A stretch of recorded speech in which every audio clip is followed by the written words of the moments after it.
Hello friends. आज हम बात करेंगे बेरोज़गारी के कारण कि भारत और अन्य देशों में बेरोज़गारी इतनी क्यों है, क्या उसके कारण हैं। आज हम इन सभी चीज़ों के बारे में बात करेंगे कि बेरोज़गारी किन कारणों से उत्पन्न होती है, क्यों अनएम्प्लॉयमेंट दर सारे देशों में ज़्यादा रहती है। तो आइए बात करते हैं बेरोज़गारी के कारण।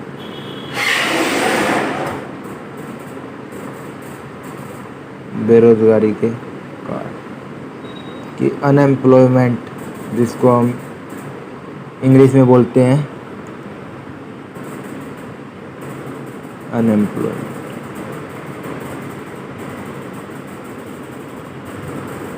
कि वो क्यों ज़्यादा है, खासकर भारत में। कि भारत में डेवलपिंग कंट्री है, इसमें बेरोज़गारी के कारण कौन कौन से हैं। सबसे पहला कारण है slow pace of growth rate. Slow pace of growth rate यानी वृद्धि की धीमी गति।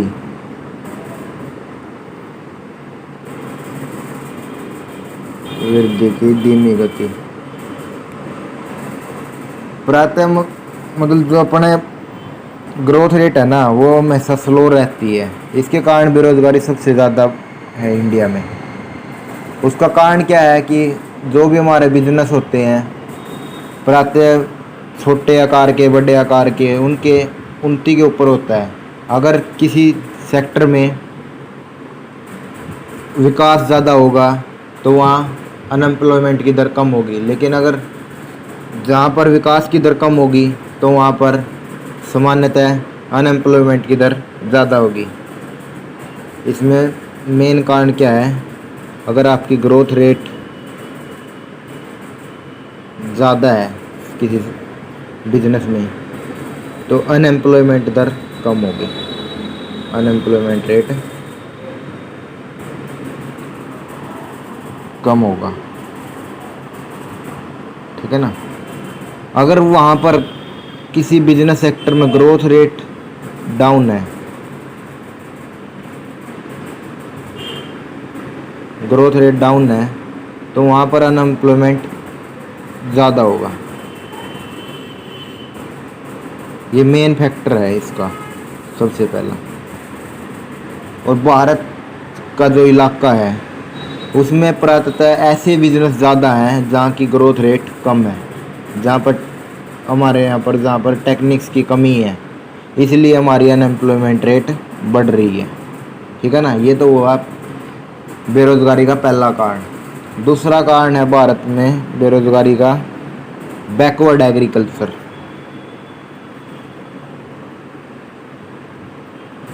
बैकवर्ड एग्रीकल्चर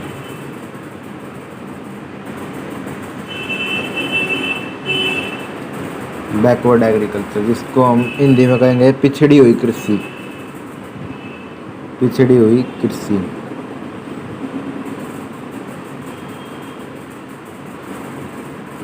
ठीक है ना। जैसा कि आप जानते हैं कि भारत का जो इलाका है वो 70% कृषि से ही लगा हुआ है। कृषि क्षेत्र में ही काम करता है 70% इलाका।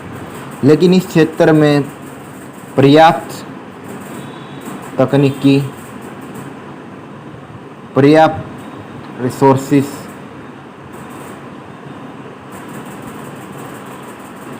न होने के कारण ना इसमें अनएम्प्लॉयमेंट दर ज़्यादा है, क्योंकि कृषि के पास आपके इतने पर्याप्त तकनीक नहीं है, अपने पास इतने पर्याप्त रिसोर्सेज नहीं है, तो इसके कारण जो अनएम्प्लॉयमेंट दर है ना वो बढ़ता ही जा रहा है। अनएम्प्लॉयमेंट रेट क्या है, बढ़ता ही जा रहा है। जितना हम अपने कृषि क्षेत्र में सुधार करेंगे हमारा अनएम्प्लॉयमेंट का रेट घटेगा और हमारा एम्प्लॉयमेंट का दर बढ़ेगा, उससे हमारा रोज़गार उत्पन्न होगा। ये दूसरा कारण है कि हम कृषि तकनीकी में पिछड़ रहे हैं, इसलिए हमारा अनएम्प्लॉयमेंट का दर बढ़ता जा रहा है। तीसरा जो मेन कारण है वो है एक्सक्लूसिव पॉपुलेशन ग्रोथ।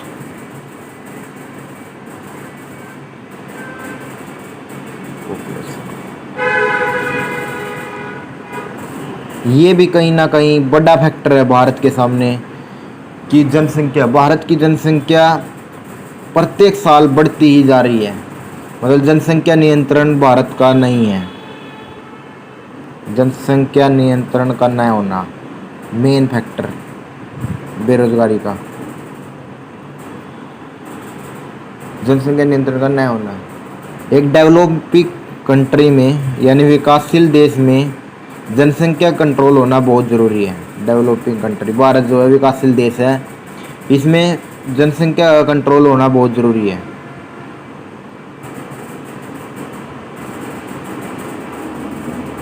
अगर हम अपनी जनसंख्या को कम करेंगे और तो हमारे पास रिसोर्सेज भी ज़्यादा होंगे, तकनीकी में भी हम अच्छा पैसा इन्वेस्ट कर सकते हैं, तो इससे ना अनएम्प्लॉयमेंट की रेट पर भी फर्क पड़ेगा। अनएम्प्लॉयमेंट रेट में सुधार होगा, ठीक है ना। ये तीसरा कारण है बेरोजगारी का। भारत में बेरोजगारी क्यों है?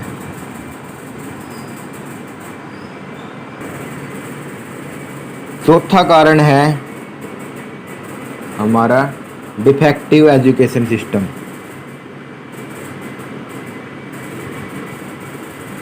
डिफेक्टिव एजुकेशन सिस्टम,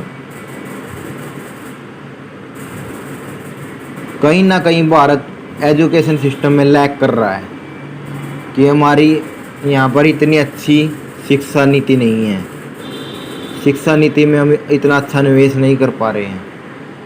अगर जिस देश की शिक्षा नीति अच्छी होगी वहाँ पर अनएम्प्लॉयमेंट की रेट कम होगी।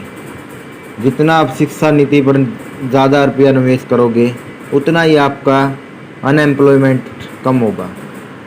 ये है कहीं ना कहीं डिफेक्टिव एजुकेशन सिस्टम भी बेरोजगारी का मेन कारण है। पांचवा जो मेन कारण है वो है slow growth of territory sector. Slow growth of territory sector,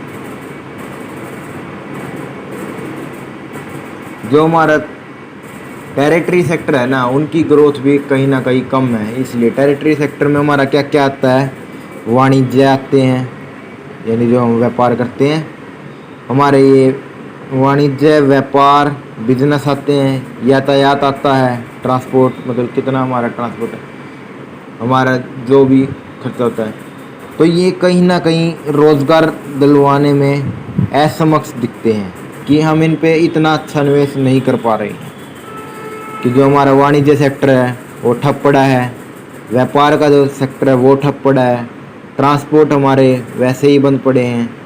तो कहीं ना कहीं ये मेन प्लस कारण है वो है टेरिटरी सेक्टर की स्लो ग्रोथ रेट, जो सबसे बड़ा मेन कारण है बेरोजगारी का, कि आप टेरिटरी सेक्टर में निवेश नहीं कर पा रहे हैं, जिसके कारण आपकी बेरोजगारी बहुत ज़्यादा हो रही है।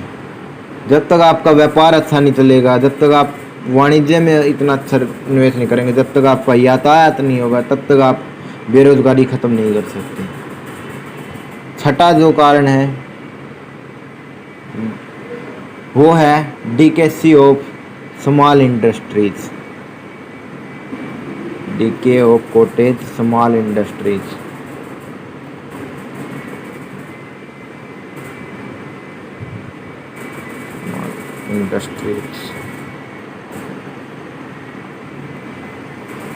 जिसको हिंदी में कहते हैं कुटीर एंड लघु उद्योगों का श्रम।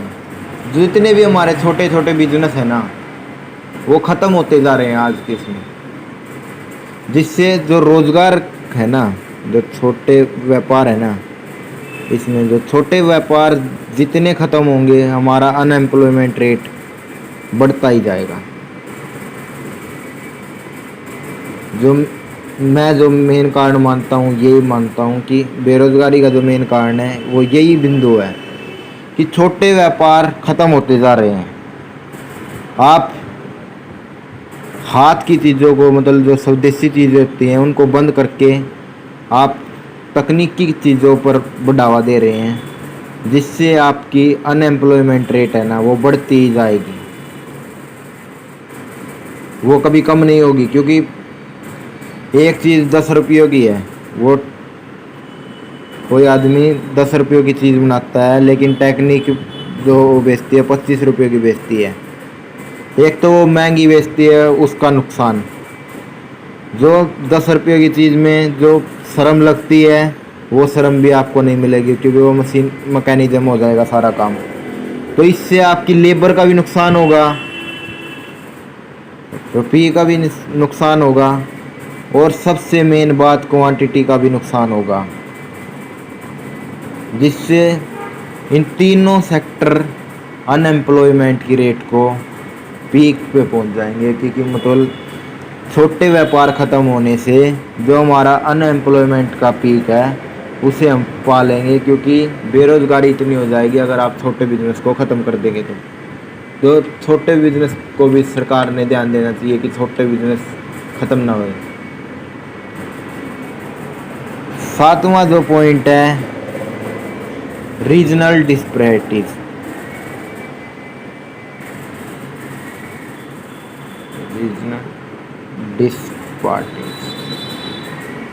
ये भी कहीं ना कहीं अनएम्प्लॉयमेंट का कारण है कि क्षेत्रीय असमानताएं।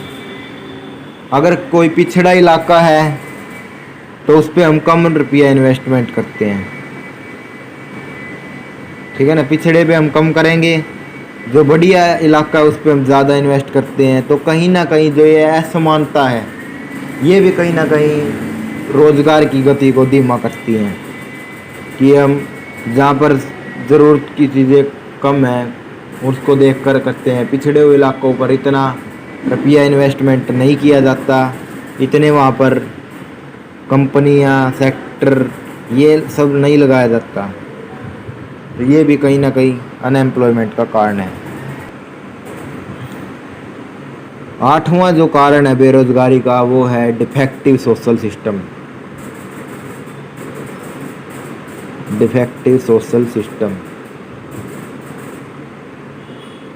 यानी इस पॉइंट का मतलब ये है कि आज के टाइम में कई लोग भी अंधविश्वासों को ज़्यादा मानते हैं। कहीं एजुकेशनल सिस्टम इतना अच्छा नहीं है हमारा, सभी जगह ऑलमोस्ट अंधविश्वास व अनपढ़ लोग ज़्यादा रहते हैं, जिसके कारण भी बेरोजगारी दर इतनी ज़्यादा हो गया है कि मतलब उसको कंट्रोल नहीं किया जा सकता। ज़्यादा अंधविश्वास और अनपढ़ होने के कारण हमारी जनसंख्या इतनी तेज़ी से बढ़ रही है। ना तो हम उसमें अपनी पॉपुलेशन को कंट्रोल कर पा रहे हैं अब ज़्यादा अंधविश्वास के कारण, ना ही हम अपना रिसोर्सिस में रुपया लगा रहे हैं, और ना ही कोई रहने खाने का इंतज़ाम भी हम उपलब्ध नहीं करा पा रहे हैं, जिसके कारण हमारा बेरोज़गारी दर इतना ऊपर पहुंच गया है। एक ये कारण भी मेन है कि डिफेक्टिव सोशल सिस्टम का भी। नौवां जो हमारा पॉइंट है वो है मोर एम्फोसिस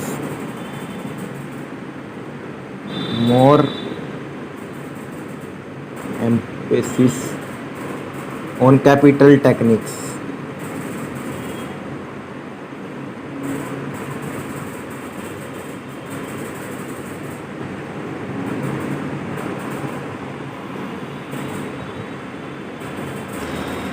नौवां पॉइंट हमारा ये मोर एम्फोसिस ऑन कैपिटल टेक्निक।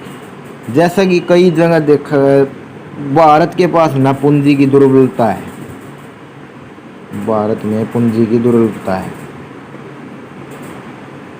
लेकिन जो हमारी लेबर है, जो कहते हैं भारत श्रम प्रधान देश है, लेबर, उनकी संख्या दिन प्रतिदिन बढ़ती जा रही है। लेबर मतलब लेबर बढ़ रही है, रुपया आपके पास देने को है नहीं, लेकिन जो श्रम है वो बढ़ती जा रही है। तो ये भी मेन कारण है बेरोजगारी उत्पन्न होने का, कि काम तो करना चाहते हैं। बेरोजगारी भी दो प्रकार के होते हैं, एक होती है ऐच्छिक और एक होती है अनैच्छिक। ऐच्छिक बेरोजगारी और अनैच्छिक बेरोजगारी। कोई अपनी मर्जी से रहता है बेरोजगार, कोई किसी के पास काम नहीं होता। जो इस पॉइंट में है कि लेबर हमारी ज़्यादा है, तो इतना कैपिटल ना होने के कारण हम अपनी कैपिटल और लेबर का रेशो ठीक से मैनेज नहीं कर पा रहे हैं। जब तक आपका कैपिटल और लेबर का रेशो ठीक तरह से मैनेज नहीं होगा, तब तक आप अनएम्प्लॉयमेंट की रेट को कम नहीं कर सकते। जितना ज़्यादा आप श्रम पर रुपया इन्वेस्ट करोगे, उतनी ज़्यादा आपकी अनएम्प्लॉयमेंट की रेट डाउन जाएगी, अनएम्प्लॉयमेंट रेट कम होगा। अगर आप लेबर पर रुपया यूज़ करोगे। 10वां और लास्ट पॉइंट है बेरोजगारी होने। 10वां पॉइंट हमारा इंड्यूक्ट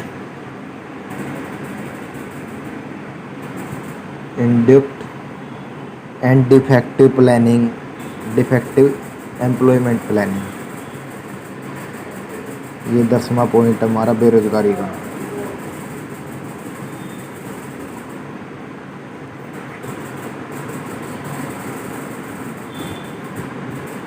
इसका मतलब क्या है कि देश में रोजगार के अवसरों की ऊंच वृद्धि न होने के कारण एक डिफेक्टिव एम्प्लॉयमेंट प्लानिंग है। मतलब कि कोई भी फिक्स सैलरी सिस्टम नहीं है देश में। कोई भी फिक्स सैलरी सिस्टम नहीं है देश में, जिससे अनएम्प्लॉयमेंट की दर बढ़ती जा रही है। कि मतलब कोई भी फिक्स कारण नहीं है कि मतलब आपने इतना काम कर लिया तो आपको इतने रुपए मिलेंगे। जैसे जैसे आप उसमें बढ़ाते जाओगे, आपको रुपये भी बढ़ते जाएंगे। कि मतलब कहीं ना कहीं मैनेजमेंट का लैकनेस है, कि फिक्स मैनेजमेंट भारत में दिखती नहीं है काम के ऊपर। एक काम को जो 100 रुपये का काम है, उसके आप 1000 दे रहे हो, और 1000 रुपये काम के 10 रुपये दे रहे हो। ये काम कहीं ना कहीं फिक्स मैनेजमेंट में आता है। कि मतलब आप उसकी मजदूरी के हिसाब से रुपया लोगों को नहीं मिल रहा है। कहीं ना कहीं मजदूरी के हिसाब से लोगों को रुपया नहीं मिल रहा है। किसी से ज़्यादा काम लेने के बावजूद उसे कम रुपये मिलते हैं, किसी से कम काम के ज़्यादा रुपये मिल जाते हैं। तो कहीं ना कहीं जो फिक्स सैलरी सिस्टम भी भारत का बेरोजगारी का मेन कारण है। ये बेरोजगारी के 10 कारण है जिससे भारत में बेरोजगारी इतनी ज़्यादा है। ये 10 कारणों पर अगर हम काम करेंगे तो हमारा अनएम्प्लॉयमेंट का रेट कम होगा। अगर आपको हमारी ये वीडियो अच्छी लगे तो प्लीज़ वीडियो को लाइक करें, शेयर करें, कमेंट करें, और चैनल पर नए हो तो प्लीज़ चैनल को सब्सक्राइब करें। Thank you.